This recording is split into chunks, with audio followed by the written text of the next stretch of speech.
Hi, I'm Karan Thapar. Over the last few years, I hope you've been watching my program, The Interview on the Wire. During that period, I've interviewed doctors, politicians, businessmen, scientists, authors, and even the occasional Nobel laureate. For me, it's been exciting. I hope it's been enjoyable for you. But these, as you know, are tough times, and if this program is going to remain bold, independent, and sometimes even defiant, then I think we need your support. At the end of the day, it's a truism, but editorial independence is best defended by the viewers.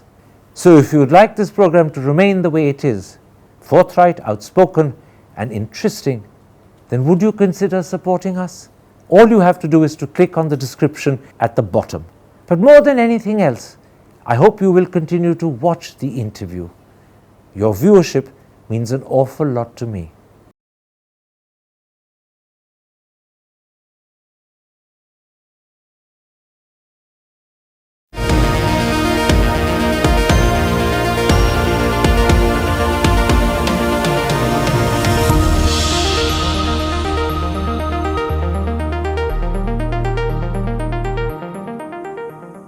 Hello and welcome to a special interview for The Wire. Brinda Karat, a senior politburo member of the Communist Party Marxist and a former Rajya Sabha MP, has written a letter to the Chief Minister of the Congress-ruled state of Chhattisgarh, drawing his attention to a spate of attacks on Christian Adivasis and the alleged indifference or even unconcern of the state government. This is a truly harrowing story, and as far as I know, it simply hasn't appeared in the media until Mrs. Karat brought it to the Chief Minister's attention. So joining us today to talk about this story is Mrs. Karat herself. Mrs. Karat, in a recent letter to the Chief Minister of Chhattisgarh, you have written about attacks on members of the Christian community in the North Bastar districts of Kanker, Kodagaon, and Narayanpur. As far as I know, these attacks have not been reported in the news. So can you start by telling me what exactly happened? Well, the elections are scheduled for later this year. And I think linked to that, suddenly, from October onwards, the attacks against Christian Adivasis started. And what we found when our delegation visited these places and met a large number of affected people and also other Adivasis, non-Christian Adivasis, it was a planned attack by an outfit which has been formed called the Janjati Suraksha Samiti or the Janjati Suraksha Morcha. So this JSM has links with other outfits run by the RSS. And this time, what we found was that from October to December, January, in fact, the last attack was just day before yesterday, Karan. So this is an ongoing project to disrupt Adivasi unity by this outfit from October to December. In our estimation and those of the community there, 60 to 70 villages in these three districts have been affected, and around 2,000 Christians have been directly impacted, apart from the kind of fear and insecurity that hounds those who believe in Christianity there. So we found that there were physical attacks, there were attacks on churches, there were attacks on pastors, there were attacks on priests, and in Adivasi areas, it's not as though they're huge buildings, the churches. There is a large church, a Roman Catholic church, which was attacked in Narayanpur. But apart from that, in the villages, they're more in the nature of prayer halls, sometimes even within homes. So those were also attacked, and the pastors were attacked. So what was new was that the BJP this time and the RSS, and there's very clear evidence about their involvement, because in every single area where such violence occurred, BJP leaders are directly involved and have been named in FIRs. let me take including up ex-MLAs. Let me take up the points you make one by one. To begin with, your letter says, and I'm quoting from your letter, there's extensive damage to homes, churches, belongings, livelihood. And in your letter, you say 1,500 affected people were forced to flee their villages. I gather now from what you said just now that that number of 1,500 has gone up to 2,000. My first question is, how certain are you when you point the finger of blame at the Janjati Suraksha Manch? In your letter, you call it the Janjati Suraksha Manch. How certain are you that they are responsible? No, it's accepted by the administration itself. And we have video evidence of the involvement of BJP leaders. We have speeches of the ex-MLA of the area who has been named in the FIR. And the administration is well aware of it. The High Court, in fact, is hearing some of these petitions. So they make no secret of their involvement. This is publicly stated. So there's nothing that I had to discover. It's right there in the public domain. In other words, it's incontestable that the Janjati Suraksha Manch, which, as you said, is very closely related to the BJP and the RSS, is directly involved in these attacks on Christian Adivasis. Now, your letter says, and again, I'm quoting from your letter, there's not a single family or individual victim who has received any compensation. And for the sake of the audience, I'll point out this has been happening since October. So it's been happening for 5 months. And yet in 5 months, no one has received any compensation. Equally importantly, you say in that letter, no minister or any senior leader deputed by the government has visited the area to meet the victims and affected people. Now, I assume that's true. So what does that tell us about the Congress government in Chhattisgarh? And yesterday, a delegation of the party actually met the Home Minister. We tried to do so, but the Chief Minister was not available that day, nor was the Home Minister, which is fine. They may have had other programs. But our delegation directly met the Home Minister yesterday. And they asked him directly, how is it that you have not deputed a single minister or anybody from your government to at least go there and meet the victims? And as it happens, Karan, the MLA of Narayanpur happens to be the Congress president of Chhattisgarh.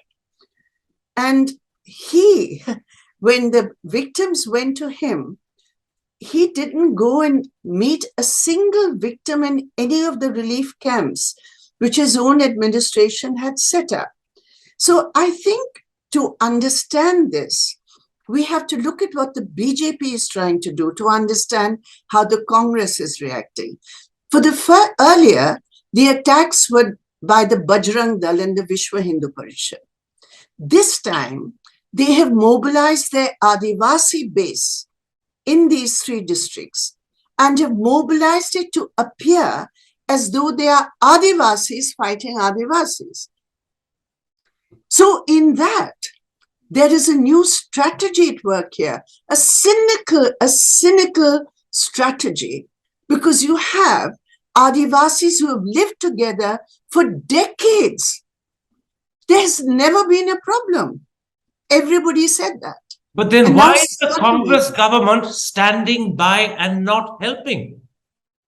I think this is an issue which, unfortunately, the Congress once again is not able to take a strong ideological stand in defense of the right to conscience and the freedom to practice religion of one's choice. And this is targeted to Christians. The entire Christian community there is being deprived of a constitutional right to faith. Can I ask you this? Yeah. Is this a case of the Congress playing Hindutva light? Is this how they believe they will appease the BJP and not offend Hindus in Chhattisgarh? Therefore, let this happen because this is a small price to pay when elections are in the offing. Is that your assessment? Well, regretfully, I really can't say anything else. I don't see why otherwise the Congress government should not spend any time or attention to what is happening in North Bastar. And I met all the administrative officials too. I met the top police officials. I met the collectors of the districts, and they told me very, very clearly and bluntly that, because I asked them, how is it this is happening in selective villages? They said, well, because that is the political configuration of those villages. Do you know what they're doing, Karan? They are exhuming dead body. What is the symbol today? I'll come to that in a moment's time, because I'll come in a moment's time to some of the specific instances you write about in your letter. But let me ask you one more question about the Congress's lack of response. As you pointed out, and this is not part of your letter, you've just revealed it in this interview, that the Congress president in Chhattisgarh is in fact the MLA from Narayanpur. And Narayanpur is one of the districts where the attacks are happening. What explanation does he have to give that he hasn't visited his own area where the attacks are happening? He didn't visit the victims. Some of the pastors and some of the representatives went and met him. And I have got their statements on record. So this is really a question which the Congress government has to answer. The Congress party has to answer.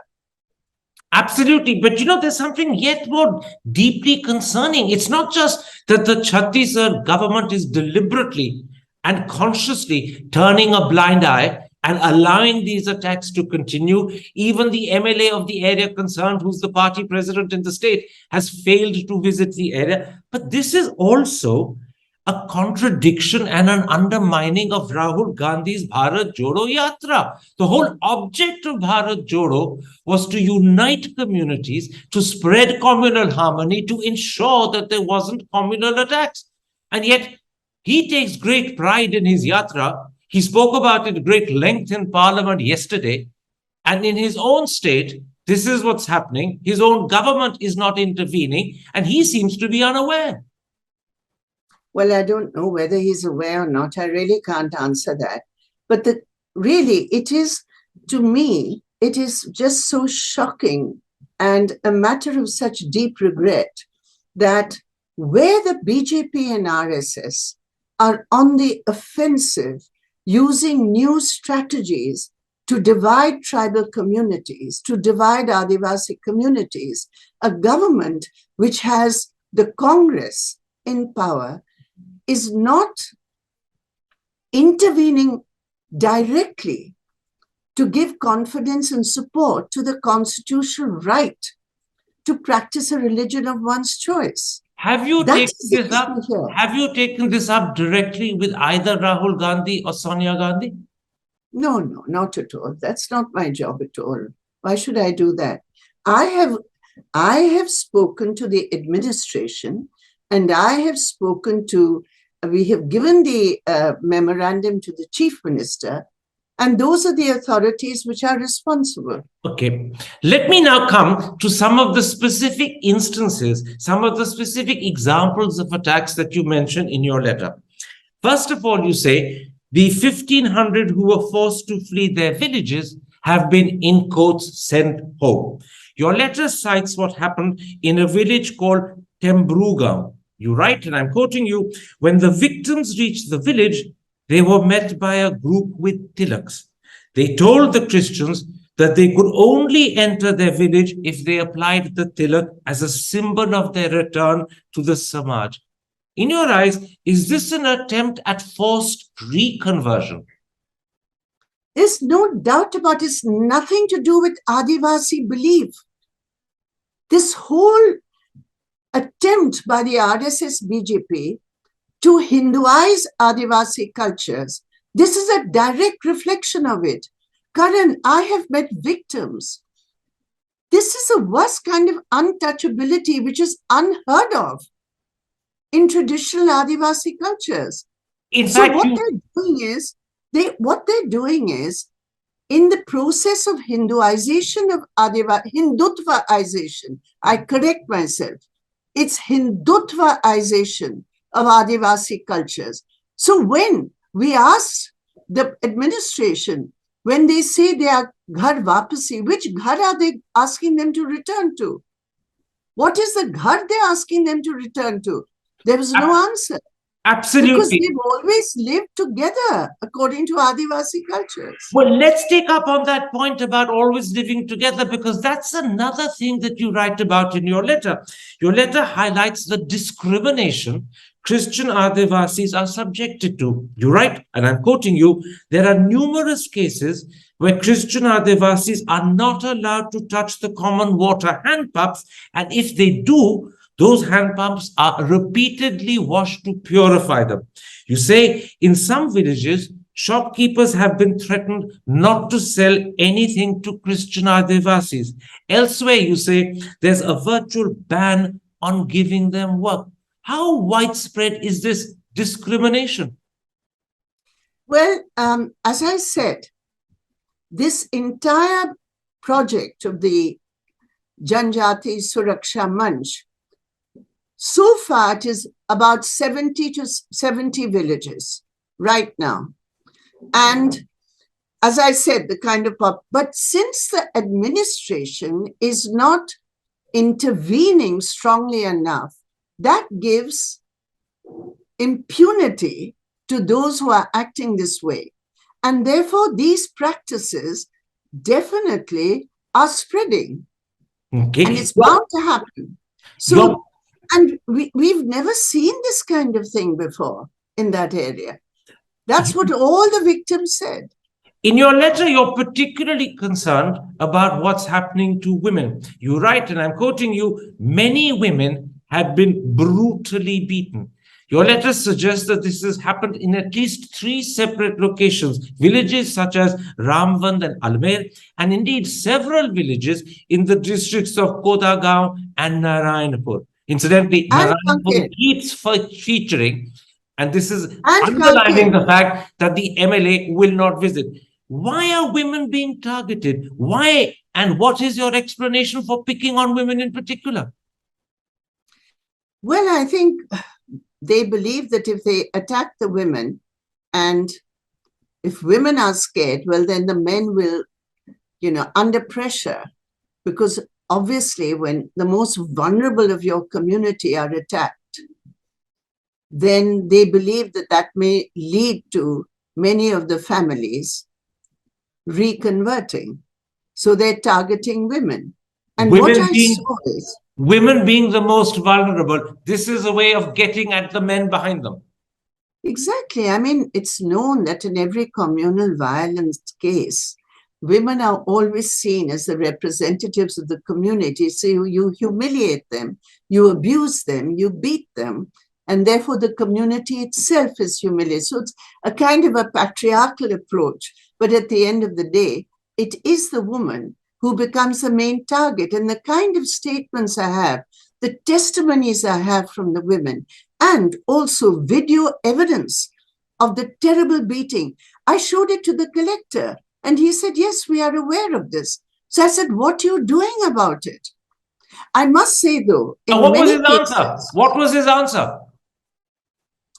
He said, ma'am, we're doing whatever we can. And that was it. But I must say that there were some cases where we have testimonies where the police intervened, unlike in BJP-ruled states, where the police actually connive with the attackers. Here there were cases in which Adivasis said to us that they were saved by police action. But hang on a second, Mrs. Karat, I'm interrupting because in your letter you cited the example of the police complicitly supporting the BJP former MLA Bhojraj Nag. Let me explain that to the audience and then I'll put the question to you.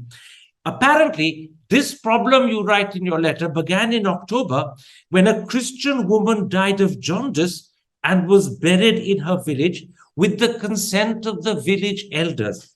In this case, demonstrations were organized, you write, by a former BJP MLA called Bhojraj Nag, and the police, you write, clearly sided with him. The body was exhumed and buried in a cemetery 100 kilometers away. Now, surely, the police could not have taken sides in this instance unless they knew that the Congress government in Raipur would support and permit it. Once again, the police behavior suggests that they've got the Congress government behind them. Well, first, let's just discuss this exhumation of bodies. You see, it's the most cruel and inhumane way to target a community. And not just in one case. Following that, just day before yesterday, I got a video of a child who was buried, a child who fell ill, seriously ill, died, and was buried. And I have a video which was sent to me by the pastor of the area, in which these JSM people, a crowd of them, a mob of them, after the burial, go and exhume the body. So when I asked the collector, is it the government's policy to not allow Christian Adivasis to bury their dead on their own land? Because so far, this has never been a bone of contention. It has never been opposed by anybody anywhere in India. Never. So his answer was that given the sensitivity of the situation, our policy is where we are unable to prevent it, we take the body and bury it somewhere else. So I said, is that the policy of the government? He says, we go by a case-to-case basis. Now, this is something which is extremely objectionable because absolutely. But focus for a moment. But focus for a moment on the instance of police complicity that I cited. Surely the police would not side with a former BJP MLA unless they were dead certain that their own government, a Congress government, will support what they're doing. No, again, to be fair, because I can only repeat to you what the collector or the police. No, give me your impression. Forget the collector. You've been there. You have an opinion of the police. Will the police side with the BJP MLA against the Christian Adivasis unless they are sure the Congress government will support them? Clearly, the police behavior suggests they've got the Congress government behind them. I think the absence of any ministerial team, the absence of any governmental intervention to prevent such inhumane cases has left the administration with the right to decide on a case-by-case basis. And I think that is what of deep concern to me, that instead of... I'm going to interrupt you, Mrs. Karat. I cannot understand, and I'm pointing this out because the audience will have noticed it as well, why you are reluctant to be upfront and critical of the Congress government. You pointed out that they have not... I think you're mistaken about that, Karan. What I'm saying is, right from the beginning, the absence of the strong intervention of the Congress government shows very, very clearly that the pressure and the strategy that the BJP is using to pit one section of Adivasis against the other has paralyzed this government. Yes, but hang on a second. Let's talk about the paralysis of the government. Let's focus on the paralysis of the government, because if the government wasn't paralyzed, this would not continue. And I want to ask you two questions before I end. This situation has been happening since October and it's been escalating steadily. 5 months have passed. How do you account for the fact that A, the media hasn't picked it up? It's an unknown story to me, at any rate, until you sent your letter to me. And secondly, how do you account for the fact that the Congress government in Raipur is permitting this to continue and escalate for 5 months? Please answer both of those. Well, the first question is, I think as far as the media is concerned, it is complicit with the fact that the narration of the BJP, that it's some spontaneous uprising of Adivasis, they have taken that story without actually going there and doing the work that they should as impartial journalists. And that is the reality that we see, because they are really poor people. And what about the Congress government? And what about the Congress government? As far as the Congress government is concerned, as I have said, the inaction of the government to intervene to defend the constitutional right for freedom of conscience. This is the core of the issue here. Am I or am I not allowed to practice the faith of my choice? The Congress has utterly failed to defend that constitutional right against the offensive of the RSS and the BJP. That is the issue here. Now, as far as the administration there is concerned, as far as the police there are concerned, it is a mixed record because there are many, the SP himself was badly injured and had to be hospitalized when they tried to save the Narayanpur church. So, as I said, it's a mixed record as far as the police and the administration on the ground are concerned. But politically, it's a failure of the Congress government to take the action required at the political level. At a My last question. Your letter and everything you have said in this interview is an indictment of the Congress government. Would you agree? Yes, of course it is. There's no doubt about it. If a constitutional right is under attack and the government of the day does not come out strongly to defend that right, what use then? What is the alternative? In which you case, have to. Can I ask you one more question? You've so far attempted to reach out to the administration in Chhattisgarh. You've been in touch, as you said yesterday, not yourself, but your delegation with the Home Minister. You've also spoken, I believe, to the MLA of Narayanpur, who happens to be the Congress party president in Chhattisgarh. No, I have not. Your delegation has. Okay. The pastors have. But the important point is none of these three have actually responded and helped. Therefore, given that this situation continues, given that Christian Adivasis are being attacked, given that the Congress government is failing to defend them, will you now contact Rahul Gandhi and say to him, this is a denial, a contradiction, and an undermining of a Bharat Jodo Yatra? You must. No, I don't think it's required at all. Not at all. There's so many failures of the Congress. It's for Rahul Gandhi to study the situation in Chhattisgarh and do whatever he thinks is required. That's all I can say. You won't even prod him as gently as that? After all, certainly not. It's not my job to do that. I'm in the CPIM. But it undermines the pride with which he talks about the I have no. That is up to the Congress party. I don't believe that the Congress party is so unaware of what is happening in Chhattisgarh. In fact, the Congress Prabhari happened to be on the same flight when I was returning, and I gave her the same memorandum that I have given to you. Now, your reaction is very clear, as your audience can see. I don't know what the Congress Prabhari's reaction would be, but I'm sure she's well aware that if you gave a copy of that letter, if you gave a copy of that letter written to the Chhattisgarh Chief Minister, which you've given to me, to the Congress Prabhari, then it's hard to believe that at least Mr. Kharge is not aware, and he's the Congress party president. Anyway, and I find it hard to believe that Rahul Gandhi is not aware. Isn't this a terrible indictment? Also, well, that's up to them. That is up to them, how they react. As far as I'm concerned, my job, and I think the job of every single Indian who believes in the constitutional right to freedom of conscience, has to come out in support of the Christian community.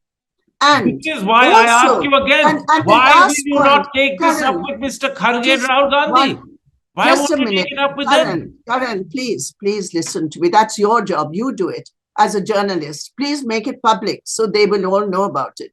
The point that I'm making is, this attempt to divide the Adivasis also directly helps those projects in the entire Bastar area and the united struggle of all Adivasis to defend Jal Jangal Zameen. Okay. It directly impacts on that struggle too. We're going to have to leave it there, Mrs. Karat, but I will once again point out to the audience that you've taken this up very, very strongly with the administration and Congress government in Chhattisgarh, and you have not got effective responses from them. As you said, and I'm quoting you, Congress has utterly failed to defend the constitutional rights of the Adivasis, the Christian Adivasis. But I'll also point out to the audience, you seem to be inexplicably reluctant to take this up either with Mr. Kharge or Rahul Gandhi in Delhi, even though, as I repeatedly point out,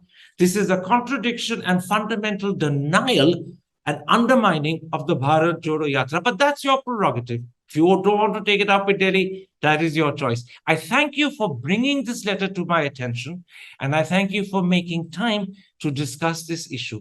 It is a story that should have been covered far more effectively and widely by the media, and we have let our country and our countrymen down by not doing so. Thank you very much indeed. Hi, I'm Karan Thapar. Over the last few years, I hope you've been watching my program, The Interview on the Wire. During that period, I've interviewed doctors, politicians, businessmen, scientists, authors, and even the occasional Nobel laureate. For me, it's been exciting. I hope it's been enjoyable for you. But these, as you know, are tough times, and if this program is going to remain bold, independent, and sometimes even defiant, then I think we need your support. At the end of the day, it's a truism, but editorial independence is best defended by the viewers. So if you would like this program to remain the way it is, forthright, outspoken, and interesting, then would you consider supporting us? All you have to do is to click on the description at the bottom. But more than anything else, I hope you will continue to watch The Interview. Your viewership means an awful lot to me.